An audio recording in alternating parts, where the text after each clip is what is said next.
President Trump has shown, as he promised, a reconnection to lucidity, which I think is so. I mean, we forget kind of how this thing worked.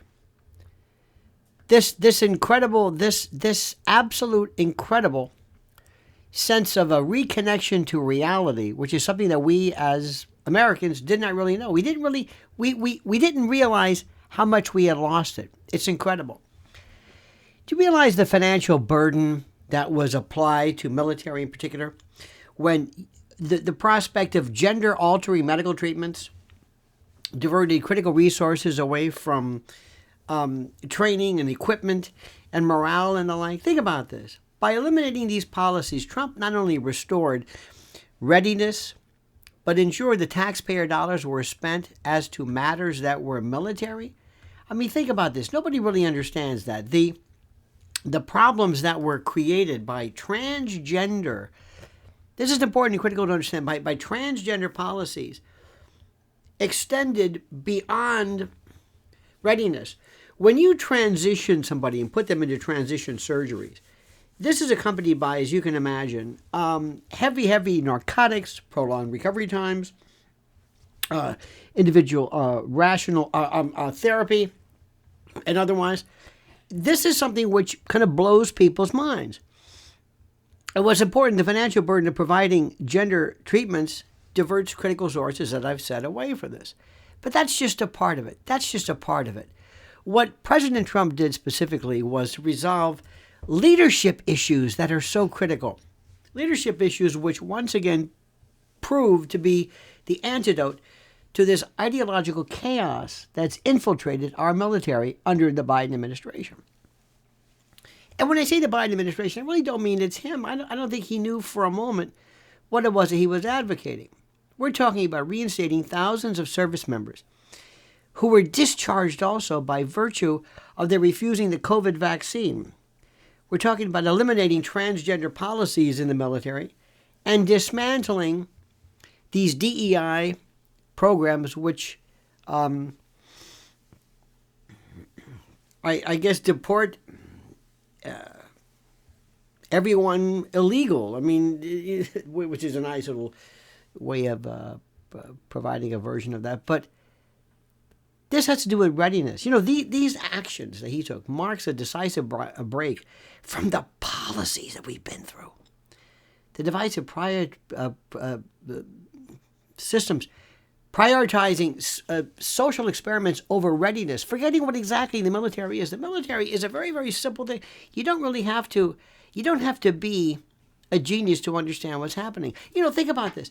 The president is going to be reinstating, and thanks to Hexus as well, 8,000 service members discharged for refusing the Biden administration's unconstitutional vaccine mandate regarding experimental medical procedures and the like, which I believe have to deal specifically with your constitutional ability, constitutional right, your absolute right to involve yourself in something that is not necessarily part of some experimental, whatever you want to call it. Military is about defending the nation, and to eliminate so many trained personnel because of an experimental jab that they've opted not to do out of fear for their own safety, their own health. Not only restoring the ranks, but also providing back pay and full benefits, a testament to the unwavering commitment to fairness and respect that the Trump administration has placed. It's incredible. Equally critical also are the elimination of DEI programs and the like.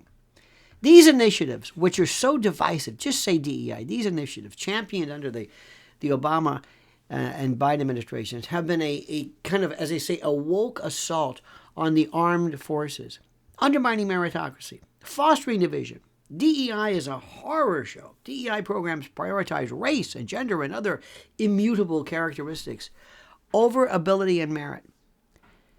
That's what this is, creating not only a toxic environment, not only some kind of a deranged world where people are elevated by virtue of, I guess, their own particular kink or predisposition, or I don't know what it is, but it erodes trust and morale And there's no transparency. Nobody understood why you were doing this. Why? What was the point? Who was asking for this? What was the purpose? This is something which goes far beyond just leftist ideology. There was something behind this. This is something which basically went to destroy the cohesion and military efficacy. This is not just somebody who says let's try something different. Let's open. No. This was meant to destroy the military. The Pentagon's mission is to fight and win wars. That's simple. Not to serve as some kind of testing or proving ground for some kind of radical social theory or experiment. This goes, again, beyond what is the obvious. It goes further. It mandates a comprehensive review of academic curricula at U.S. service agencies to purge itself of this radical DEI nonsense, gender ideologies, sexual preference programming. This is the critical step, my friend. A critical step in ensuring that we get back to brass tacks, that we understand specifically what it is that we're trying to do, what it is that we're trying to get to, what it is that we're trying to focus right now.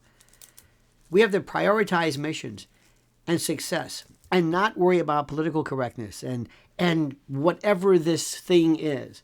We have a new world, a new platform of bellicosity, a new platform of war, a new platform that is going to change everything. And it is so incumbent upon us, so critical, so mandatory, that we have to understand that political correctness is ridiculous. We have to remove these divisive ideologies and stand behind this great president who's laying the groundwork for a military culture rooted in unity, discipline, excellence, and not whatever diversity is. Diversity is great. Heterogeneity is great, provided it follows proficiency. It's great to have a diverse and a kind of a heterogeneous group of people who are all equally qualified, equally able to do it. But the order was wrong. Be diverse, be whatever, but make sure that, I don't want to say be all you can be, it's corny, but be prepared for what war is. And let me tell you what my own particular war is right now. I'm going through a little bit of a battle. I found out that 87% of the people who watch my videos don't subscribe, and I will never understand why. You can help me end that by subscribing to this right now, being a part of this, liking the video, subscribe, hitting that little bell so you're notified of new videos and live streams. And whatever you do, more importantly, you have to comment as you see fit.